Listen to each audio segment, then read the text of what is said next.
جو میں آپ کے ساتھ شیئر کرنا چاہتا ہوں وہ ہے کہ کیا ہم ہر کسی سے کہہ سکتے ہیں کہ وہ ہمارے سر پر ہاتھ رکھ کر دعا کرے؟ بالکل بھی نہیں۔ کیوں نہیں؟ ہاں جی، واٹ ایور ہی ہیز اور whatever he is caring by himself he will transfer it to you. جو کچھ اس کی زندگی میں ہے وہ آپ کی زندگی میں آ جائے گا۔ اگر اس کی زندگی میں اچھائی ہے تو اچھائی آپ کی زندگی میں آئے گی، لیکن اگر اس کی زندگی میں بربدی ہے، برائی ہے، تو وہ برائی جو ہے وہ آپ کی زندگی میں ٹرانسفر ہو جائے گی۔ اور شاید آپ کو یاد ہو، میں نے کچھ عرصہ پہلے کلام سنایا تھا، there is power in your words, کہ آپ کے الفاظ میں تاثیر پائی جاتی ہے۔ یہ کلام جو ہے یہ یوٹیوب پہ بھی ہے، اگر آپ اس کو دوبارہ سے دیکھنا چاہیں تو سن سکتے ہیں تاکہ آپ کو ان باتوں کی سمجھ ہو۔ تو کلام مقدس میں لکھا ہے پہلا تیموتھیوس کے نام خط، اس کا 5واں باب اور اس کی 22ویں آیت۔ میں چاہتا ہوں کہ اس حوالے کو ہم دوبارہ سے پڑھ لیں۔ Who is laying hands on your head؟ تیموتھیوس کے نام پالوس رسول کا پہلا خط، اس کا 5واں باب اور اس کی 22ویں آیت۔ یہاں پر کلام مقدس میں اس طرح سے لکھا ہے، پلیز غور سے سنیں۔ کسی شخص پر جلد ہاتھ نہ رکھنا۔ یاد رکھے پالوس رسول ایک پادری کو کہہ رہا ہے، اور تیموتھیوس جو ہے وہ پاسٹر تھا، he was a young pastor, تو اس کو وہ نصیحت کرتے ہوئے یہ خط لکھتا ہے، کہتا ہے کسی شخص پر جلد ہاتھ نہ رکھنا اور دوسروں کے گناہوں میں شریک نہ ہونا۔ ہاتھ نہ رکھنا اور دوسروں کے گناہوں میں شریک نہ ہونا۔ اپنے آپ کو پاک رکھنا۔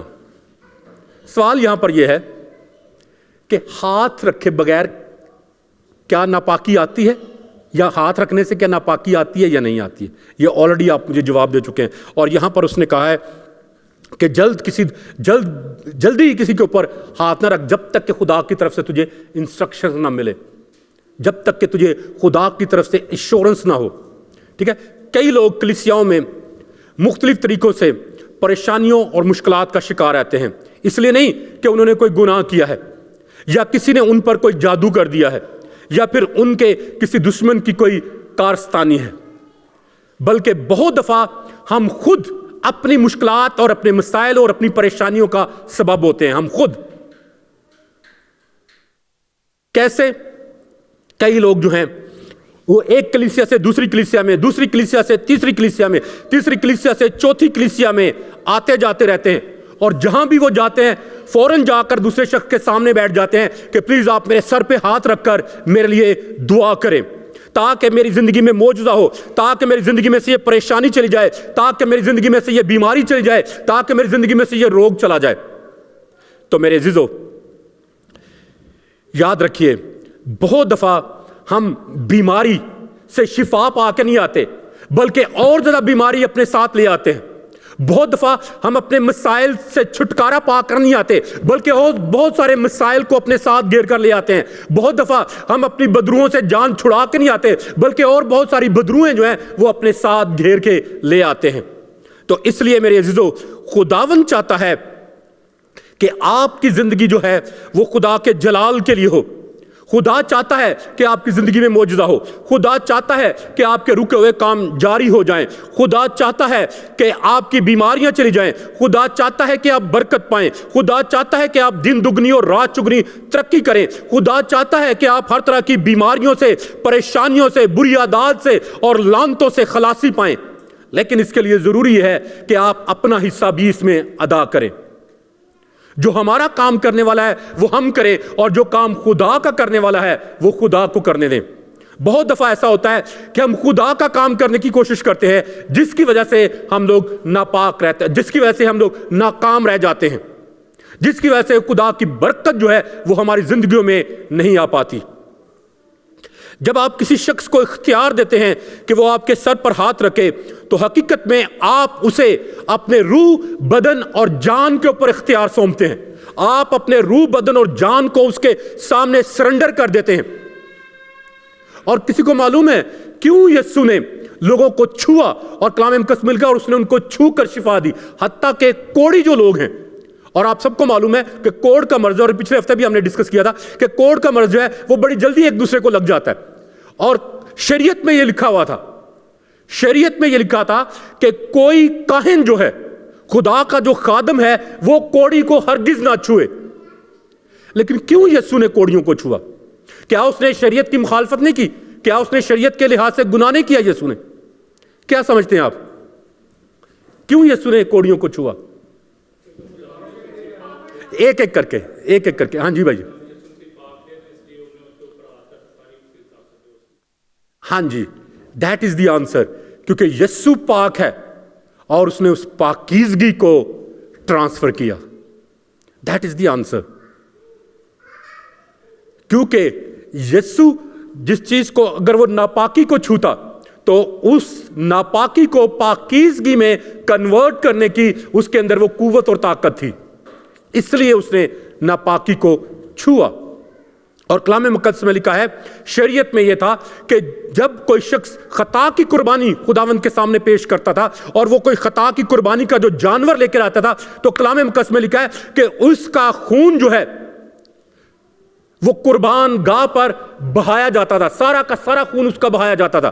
اور کلام مقدس میں لکھا ہے کہ اس خون میں سے لے کر پاک مقام میں 3 بار جو ہے وہ چھڑکا جاتا تھا، انگلی کے ساتھ اس خون کو چھڑکا جاتا تھا۔ اور کلام مقدس میں سے خاص طور پہ لکھا تھا کہ جو چیز اس خون سے ٹکرائے گی وہ پاک ہو جائے گی، جو چیز اس کو چھوئے گی وہ بھی پاک ہو جائے گی۔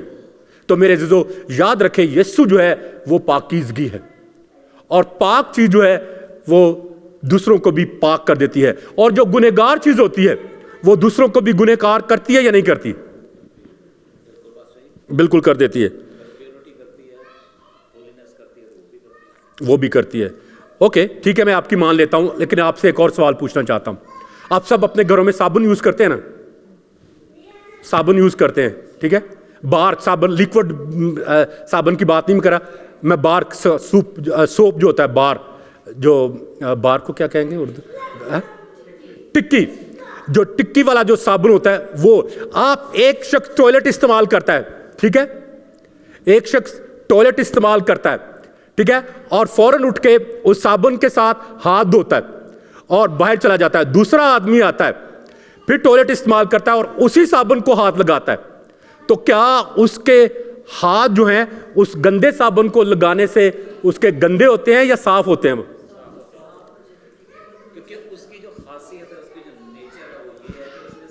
صاف کرنا ہے، دیٹ از دی آنسر، کیونکہ صابن کی جو نیچر ہے وہ یہ ہے کہ وہ خود سے گندا نہیں ہوتا، بلکہ گندگی کو دھو دیتا ہے، گندگی کو صاف کر دیتا ہے۔ اور یہی نیچر ہمارے خداوند یسوع مسیح کی ہے۔ خداوند یسوع مسیح جو ہے، جب ناپاک لوگ اس کو چھوتے ہیں تو وہ خود ناپاک نہیں ہوتا، بلکہ وہ ان ناپاک چیزوں کو بھی پاک کر دیتا ہے۔ کیسے ہم اس کو کلام مقدس میں سے جانتے ہیں؟ کلام مقدس میں لکھا ہے کہ ایک عورت جس کے خون جاری تھا کافی عرصے سے، اس نے آ کر خداوند یسوع مسیح کو چھوا، اور جیسے ہی اس نے خداوند یسوع مسیح کو چھوا تو یسوع مسیح ایک دم سے چونک گیا، اور انہوں نے کہا فوراً، کسی نے مجھے چھوا ہے، کس نے چھوا ہے، کس نے چھوا ہے، آپ نے چھوا ہے، آپ نے چھوا ہے۔ وہ کہنے لگے کس نے مجھے چھوا ہے؟ تو لوگ اس کے شاگرد جو کہنے لگے یہ کیا خداوند آپ بات کریں، دیکھو بھیڑ کنی ہے، لوگ ایک دوسرے اتنے چڑھے جان ڈے نے تے تسی کہن دے کہ مینوں کہنے چھو لیا، تے پھر کی ہویا جے کہنے تینوں چھو بھی لیا ہے تے ایک دوسرے لوگ ہاتھ لان ڈے نے، اگر کنوں تیرا ہاتھ لا لیا تے کی فرق پیا؟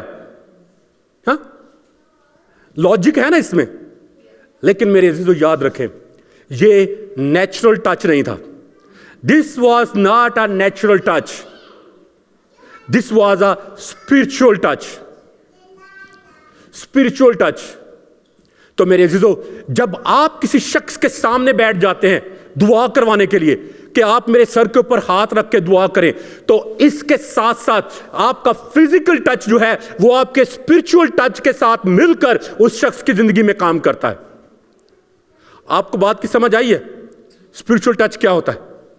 کیوں ہمیں ہر شخص کے آگے بیٹھ کر دعا کروانے کی ضرورت نہیں ہے؟ کیوں ہمیں ہر شخص کو یہ اختیار دینے کی ضرورت نہیں ہے کہ وہ ہمارے سر کے اوپر ہاتھ رکھ کر دعا کرے؟ اس لیے کہ اگر، اور میں آپ کو بتاؤں، سوری ٹو سے، میں خود پاسٹر ہوں، ٹھیک ہے، لیکن میں کسی کے خلاف نہیں بات کر رہا، لیکن میں خود پاسٹر ہوتے ہوئے یہ آپ کو کہنا چاہ رہا ہوں کہ بہت سارے ایسے پاسٹرز بھی ہیں جو بدکاری میں زندگی گزارتے ہیں، جو ایک بیوی ہونے کے باوجود دوسرے کے ساتھ تعلقات رکھتے ہیں، گناہ میں زندگی بسر کرتے ہیں، اور آپ اس شخص کو نہیں جانتے ہیں، اور جب آپ کسی انجان شخص کے سامنے جا کر بیٹھ جاتے ہیں کہ آپ میرے سر کے اوپر ہاتھ رکھ کے دعا کریں، تو وہ اسپرٹ آف اڈلٹری جو ہے، انگاڈلی اسپرٹ آف انگاڈلی سیکس جو ہے، اور اسپرٹ آف انکلینلی جو ہے، ناپاکی کی جو روح ہے، وہ آپ وہاں سے ان خادموں سے بھی لے کر اپنی زندگی میں آ جاتے ہیں، اور پھر بعد میں آپ اس طرح کے جب کاموں میں ملوث ہوتے ہیں، اس طرح کے کاموں کی طرف جب آپ جھکتے ہیں، تو پھر کہتے ہیں کہ میں تو ایسا نہیں ہوں، میں تو انجدہ نہیں ہے جنوں ہو گیا ہوں۔ تو اس لیے میرے عزیزو، اپنے آپ کو پرکھیں اور دوسروں کو بھی جانچیں کہ who is laying hands on you، کہ کون شخص جو ہے وہ آپ کے اوپر ہاتھ رکھ رہا ہے۔ تو اس لیے میرے عزیزو، جو فزیکل ٹچ ہے اس کے ذریعے سے آپ ایک روحانی اور جسمانی دونوں لنک پیدا کرتے ہیں، اسپرچول اینڈ فزیکل لنک آپ کریٹ کرتے ہیں کسی شخص کے ساتھ ہاتھ ملانے کے ذریعے سے بھی۔ تو اس لیے میرے عزیزو، خداوند چاہتا ہے کہ کلام مقدس میں لکھا کہ جس کے پاس برکت ہے وہ آپ کو برکت دے گا، اور جس کے پاس لعنت ہے وہ آپ کے لیے لعنت کا باعث ٹھہرے گا۔ جیسے ایک عورت نے یسوع کو چھوا اور وہ پاک ہو گئی، جیسے کلام مقدس میں لکھا ہے کہ جب الیشا نبی مر گیا اور جب ان کو پتہ چلا کہ مخالف فوجیں جو ہیں وہ آ رہی ہیں، تو وہ اس مردے کو الیشا کی قبر میں پھینک کر چلے گئے، اور جیسے ہی وہ مردہ الیشا کی ہڈیوں کے ساتھ ٹچ ہوا تو کلام مقدس میں لکھا ہے کہ اس میں جان آ گئی، اور وہ اٹھ کے وہ بھی ان کے پیچھے بھاگا۔ کیونکہ الیشا کی ہڈیوں میں، اس کے جسم میں ابھی بھی وہ قوت اور وہ طاقت اور وہ پاکیزگی تھی جو حالات کو بدل سکتی ہے۔ تو میرے عزیزو، اس لیے کلام مقدس میں لکھا ہے کہ ہمارے لیے مرنا جو ہے وہ نفع ہے، ہماری بہتری کے لیے ہے۔